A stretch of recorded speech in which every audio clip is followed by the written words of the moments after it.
Beri nama pedang ini Naga Puspa. Selamatkan dia. Jangan sampai jatuh ke tangan pendekar berwatak jahat.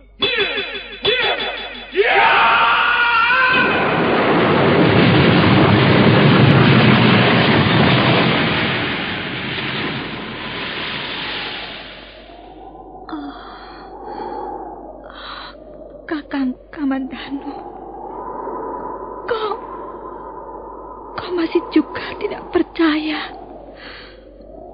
bahwa aku mencintaimu. Mesin, maafkan aku, Mesin.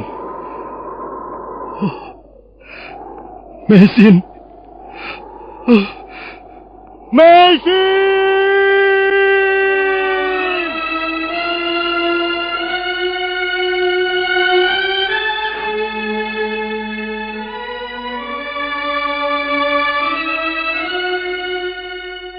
Tutur Tinula.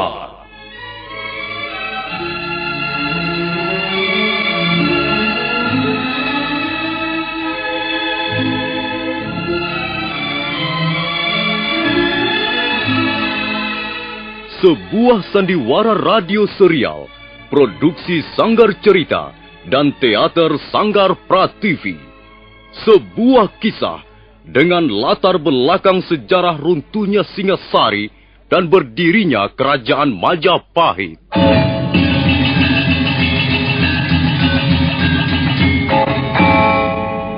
Sandiwara ini didukung oleh pemain-pemain radio yang sudah ternama. Ferry Fadli, Yvonne Rose, dan Eli Ermawati.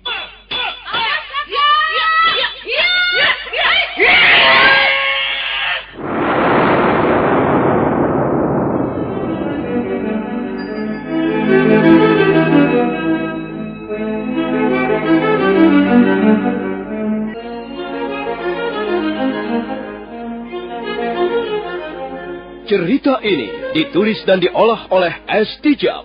Hiasan musik dan sutradara C. Ispriyonoka. Kali ini mempersembahkan episode ke-10 dengan judul Pemberontakan Rangga Lawe.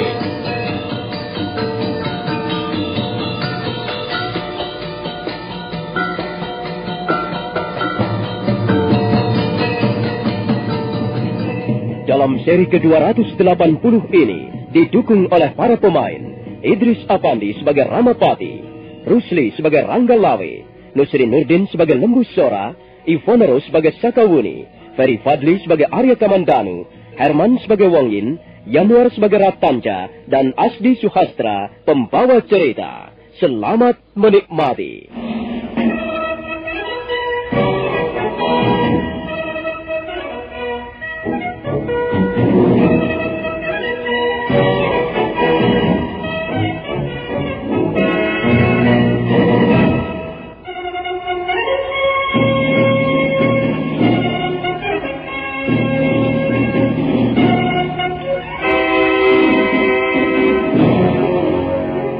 Hati para hadirin yang duduk di atas lantai Paseban Agung Istana Majapahit berdebar-debar.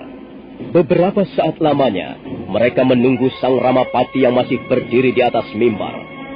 Sementara itu Sang Prabu Kertarajasa Jayawardana duduk di atas tahta, ikut menyaksikan peristiwa penting tersebut.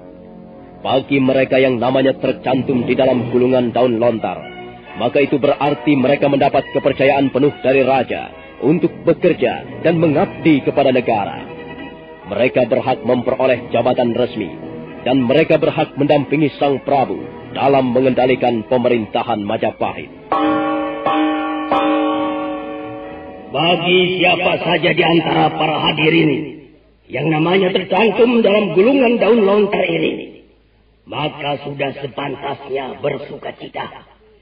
Karena Sang Prabu berkenan menjadikannya sebagai pembantu setianya. Dan bagi mereka yang namanya tidak tercantum, masih bisa mengabdi kepada negeri Majapahit dengan cara yang lain. Jasa dan pengabdian bukan hanya bisa dilakukan dan dimiliki oleh para aparat pemerintah. Demikianlah.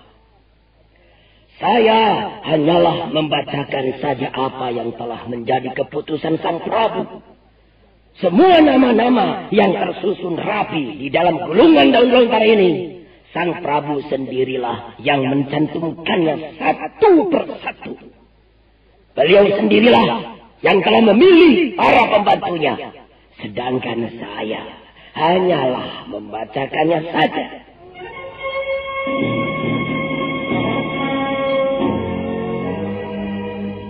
Hening sejenak suasana di Paseban Agung Istana Majapahit. Sebagian besar di antara mereka menundukkan wajahnya ke lantai. Tapi tidaklah demikian dengan Rangga Lawe. Rangga Lawe yang duduk bersebelahan dengan Lembu Sora tetap menegakkan kepalanya, mengawasi Sang Ramapati dengan pandangan mata berbinar-binar. Sang Ramapati kemudian menolehkan kepalanya ke arah singgasana Sang Prabu. Dan Sang Prabu segera melampaikan tangannya. Nah, para hadirin sekalian, Sang Prabu Kertarajasa Jayawardhana telah berkenan agar saya segera mengumumkan nama-nama yang tercantum di dalam gulungan daun lontar ini. Berdirinya kerajaan Majapahit ini tidak bisa dilepaskan begitu saja dari jasa-jasa beliau, Tuan Arya Wiraraja, Adipati dari Kadipaten Sumenep. Karena itu, Gusti Prabu Kertarajasa Jayawardhana berkenan mengangkat beliau sebagai Rekian Mantri Adhikara. Untuk menunaikan tugas-tugasnya sebagai penguasa tunggal di kerajaan Majapahit, Sang Prabu membutuhkan seorang pejabat yang disebut Rekrian Kanuruhan. Nah, Sang Prabu sudah memutuskan bahwa Empu Elam diangkat sebagai Rekrian Kanuruhan.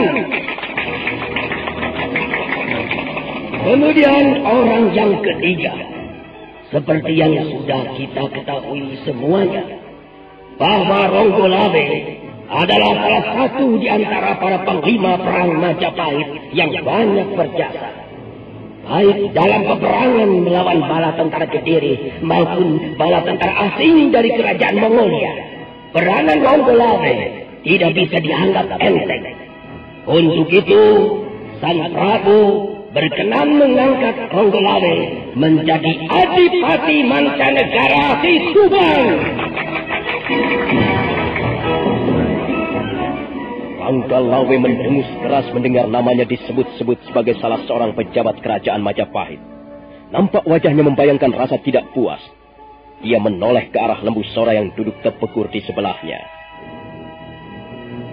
Bagaimana pendapatmu, Paman Lembu Sora? Apakah aku pantas menjadi seorang mantri mancanegara? Sudahlah, Rangga Lawe. Itu sudah menjadi keputusan Sang Prabu. Kau harus menerimanya dengan senang hati. Itu sama saja aku telah dibuang jauh-jauh dari Majapahit, Paman Lembu Sora. Rangga Lawe, janganlah kau terpancing untuk menumbuhkan prasangka yang buruk. Gusti Sang Ramawijaya pasti sudah memikirkan dan mempertimbangkan segala sesuatunya. Sudahlah. Mari kita dengarkan pengumuman berikutnya. Nah, sekarang mari kita dengarkan nama berikutnya dan jabatan apa yang akan diterima. Kita semua pasti sudah kenal baik dengan nama ini dan juga pemiliknya. Beliau adalah orang yang sekarang ini duduk tidak jauh dari singgasana Sang Prabu. Beliau mengenakan busana berwarna kuning dengan ikat kepala gulung. Nah, siapa yang tidak kenal dengan Nambi?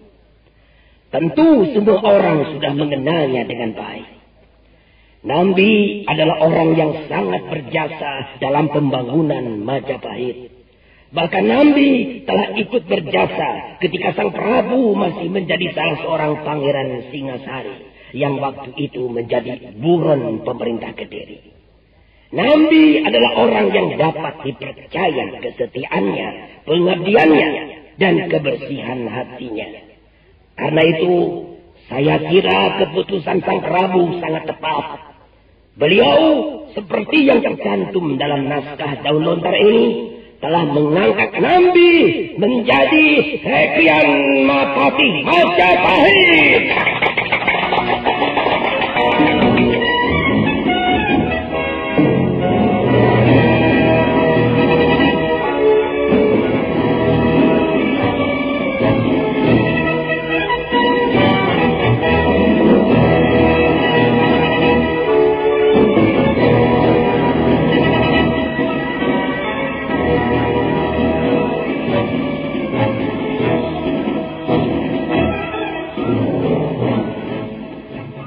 Bagaimana menurut pendapatmu, Kamandano?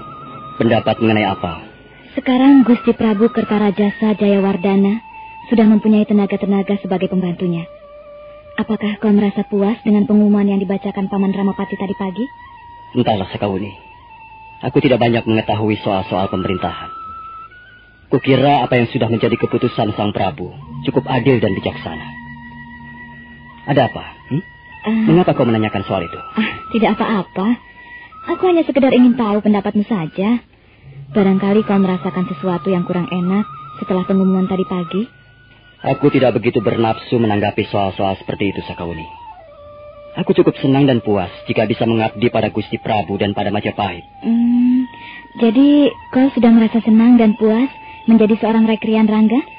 Aku bahkan cukup merasa puas jika Gusti Prabu melorot kedudukanku menjadi salah seorang tamtama kerajaan. Sudah aku katakan, aku tidak begitu memikirkan soal-soal jabatan dan kedudukan, Sakauni. Aku melihat ada sesuatu yang kurang enak di Balai Paseban Agung tadi pagi. Aku melihat Kakang Ranggalawe sepertinya bersungut-sungut. Kakang Ranggalawe memang sejak lama kurang menyukai Paman Nambi. Entahlah apa sebabnya. Ya, itu urusan mereka. Bukankah demikian, Kamandano? Memang, itu urusan mereka. Biar mereka sendirilah yang menyelesaikannya. Mungkin saja ada banyak orang yang kurang puas mendengar pengumuman yang dibacakan Paman Ramapati tadi pagi. Tapi pengumuman itu sudah sekaligus menjadi keputusan Gusti Prabu. Dan keputusan Raja tidak bisa diganggu-gugat. Jadi walaupun bagaimana, puas ataupun tidak puas, setiap orang harus menerimanya dan menjalankannya dengan sebaik-baiknya. Ya.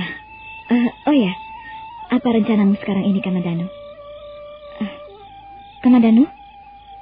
Kamandano? Kau tidak mendengar apa yang baru saja aku katakan? Apa, Sakauni? Apa rencanamu sekarang ini? Aku tidak mempunyai rencana apa-apa. Semua orang pada pulang ke daerahnya masing-masing. Kakang Ranggalawe pulang ke Tuban bersama ayahandanya Arya Wiraraja. Paman Nambi pulang ke Lamajang menemui keluarganya. Kakang Kebo Anabrang juga pulang untuk menemui keluarganya. Katanya dia sudah rindu dengan Mahisa Teruna, anak laki-laki satu-satunya itu. Mereka nampaknya semuanya ingin istirahat setelah beberapa waktu lamanya terlibat dalam ketegangan perang. Iya, mereka memang pantas menikmati istirahat yang nyaman. Setelah sekian lamanya berjuang mati-matian, mereka bisa pulang ke rumah keluarganya masing-masing. Kau pun bisa pulang untuk menemui ibumu, Sakauni.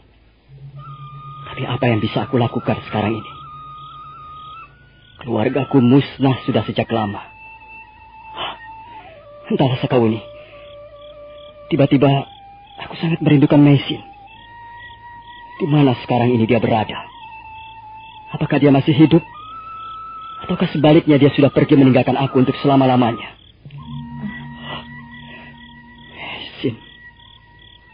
Maisin. Di mana sekarang ini kau, Maisin?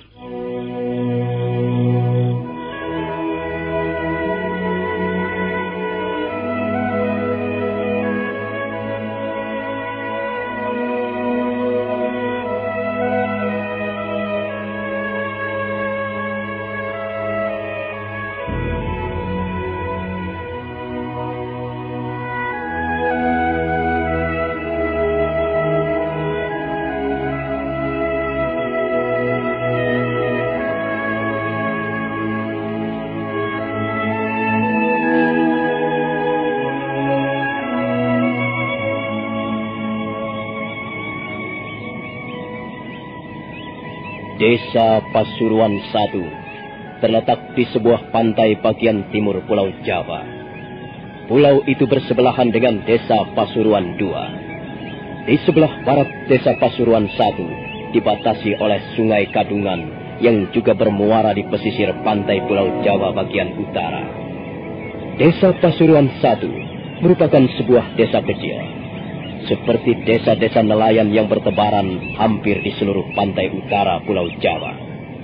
Rumah penduduk masih sangat jarang, dan sebagian dataran ditumbuhi pohon-pohon yang bercirikan pohon-pohon pantai. Di pinggiran Desa Pasuruan I terletak sebuah pondok kecil. Pondok itu terbuat dari kayu-kayu hutan pantai, sedang atapnya terbuat dari rumput-rumputan yang dianyam. Di pondok itulah tinggal seorang tabib yang bernama Wong Yin. Tabib Wong tinggal di situ bersama seorang anak angkatnya yang bernama Ratanja. Ratanja, apa yang kau lakukan di situ, nak? Lihat saja, Bapak Wong. Saya sedang belajar meramu obat. Lihat, Bapak Wong. Ya. Saya sedang meramu obat untuk sakit perut. Daun apa yang kau ramu itu? Daun galing-galing. Ya. Daun dadap merah. Ya. Segenggam rumput laut dan akar pohon bakau. Ya. Itu sudah benar. Kalau rumput laut susah dicari, kau bisa menggantinya dengan daun teratai. Ya. Tapi cara meramu obat sakit perut bukan begitu, Ratanja. Kalau cara meramunya salah, bukan obat yang akan kau berikan pada si sakit, melainkan racun. Jadi, apa yang saya lakukan ini keliru, Bapak Wong? Ya, sama sekali keliru. Kalau sampai ramuan obat itu kau berikan kepada orang, maka perut orang itu justru akan bertambah sakit. Dia bisa mencret-mencret, dan kotorannya akan bercampur dengan darah. Wah. Kalau begitu, berbahaya sekali, Bapak Wong. Ya, memang berbahaya sekali kalau kita salah meramu obat. Orang harus lebih dulu belajar bersungguh-sungguh sebelum meramu obat untuk si sakit. Pekerjaan seorang tabib yang sembrono bisa mengakibatkan si sakit kehilangan nyawanya. Hal itu sudah sering terjadi, Ratanja. Karena itu, kau harus berhati-hati. Jangan gegabah. Harus lebih dulu belajar dengan tekun. Obat sakit perut ini misalnya, daun galing-galing tidak bisa kau tumbuk begitu saja. Harus direbus lebih dahulu. Kemudian, airnya ditiriskan sampai kering. Tapi jangan sampai terkena sengatan matahari. Sebaliknya, daun dadap merah harus lebih dulu dijemur. Setelah dijemur, baru direbus. Sedangkan untuk meramu mereka, harus digunakan sebuah cupu seperti ini. Hah? Kau tahu cupu bukan? Tahu, Bapak Wong. Cupu seperti itu banyak sekali dijual di pasar-pasar. Sudahlah, Ratanja. Tinggalkan dulu soal obat-obatan itu. Besok atau pada kesempatan lain, aku akan mengajarimu. Dan kau harus memperhatikannya secara cermat, ya? Sekarang ini, carilah Nona Mesin. Kakak Mesin? Iya. Bukankah tadi Kakak Mesin bersama Bapak Wong? Iya, tadi dia bersamaku. Tapi kemudian dia minta izin untuk berjalan-jalan sebentar.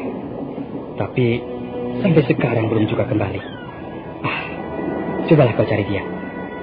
Aku masih sangat mengkhawatirkan keadaannya. Dia belum sembuh betul dari luka-lukanya. Baik, Bapak Wong. Saya akan mencarinya. Ya. Bocah yang bernama Ratanja, yang bertubuh gempal dan agak pendek, bermata jeli dan berbinar-binar itu pun segera melompat ke halaman pondok. Sebentar kemudian dia sudah berlari-lari kecil meninggalkan pondok. Kakak Mesin!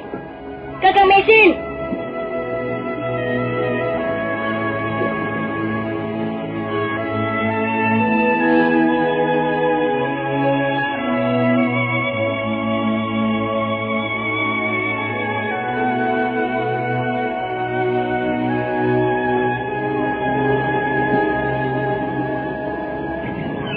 Ratanja terus berlari-lari di sela-sela pohon hutan pantai. Tubuhnya timbul tenggelam di balik pohon-pohon yang besar. Kadangkala dia menyelinap di balik semak belukar, kemudian muncul lagi ke arah gundukan tanah, persis seperti seekor anak kijang yang berlari-lari mencari induknya. Kakak Mesin! Kakak Mesin!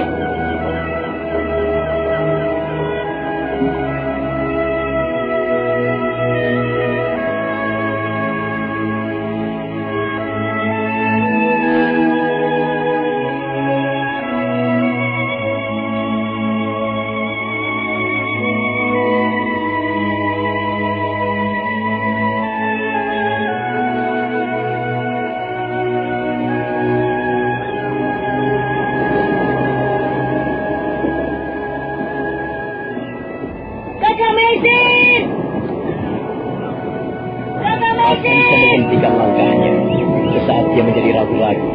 Tak jauh dari tempatnya berdiri, dia melihat seorang wanita berpakaian sutra duduk di atas pasir. Wanita itu diam saja.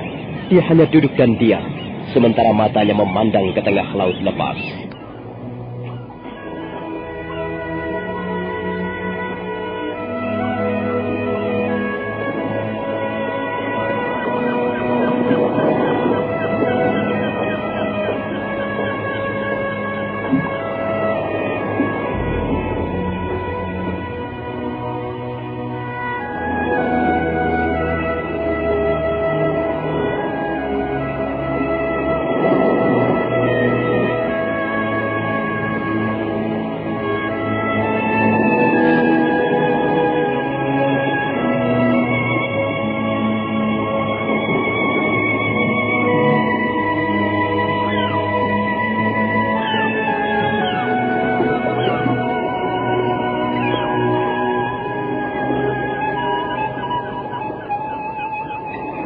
Perlahan-lahan Ratanca mendekati wanita yang duduk terpekur di tepi pantai.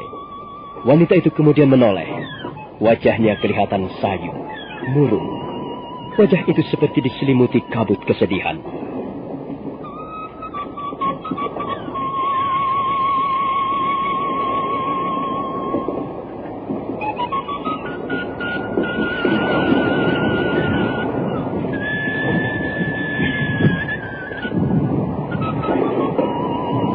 Saudara pendengar, bagaimanakah kisah selanjutnya? Siapakah wanita yang duduk di tepi pantai itu? Apakah dia Meisin? Silakan menunggu seri berikutnya. Sampai jumpa.